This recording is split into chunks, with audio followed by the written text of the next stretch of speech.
আমার দাড়ি 2 মুষ্টির বেশি, আমি কি দাড়ির কিছু অংশ কাটতে পারি বা ছাড়তে পারি? 2 মুষ্টির বেশি যেহেতু দাড়ি রয়েছে, আপনি থুতনির নিচে হাত ধরার পর অতিরিক্ত অংশের যে দাড়িটা, আপনার 1 মুষ্টির অতিরিক্ত যে দাড়িটা, সেটা আপনি চাইলে কাটতে পারবেন। একাধিক সাহাবী থেকে বুখারী শরীফের হাদিসের আলোকে এটি বর্ণিত যে তারা 1 মুষ্টির অতিরিক্ত দাড়ি কেটেছেন। যদিও প্রিয় নবী সাল্লাল্লাহু আলাইহি ওয়াসাল্লামের সাধারণ নির্দেশনাগুলো দেখলে আমরা দেখি যে তিনি বলেছেন আফুল্লুহা আর খুল্লুহা, তোমরা দাড়িকে ছেড়ে দাও, দাড়িকে বড় করো।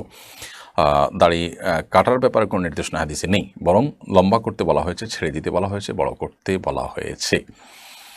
অতএব আমরা সেই চেষ্টা করব। এর বাইরে দাড়ি যদি কেউ 1 মুষ্টির পরে কাটেন, তাহলে সাহাবীদের বিভিন্ন আমল দ্বারা, বিভিন্ন হাদিস দ্বারা সেটি জায়েজ প্রমাণিত হয়।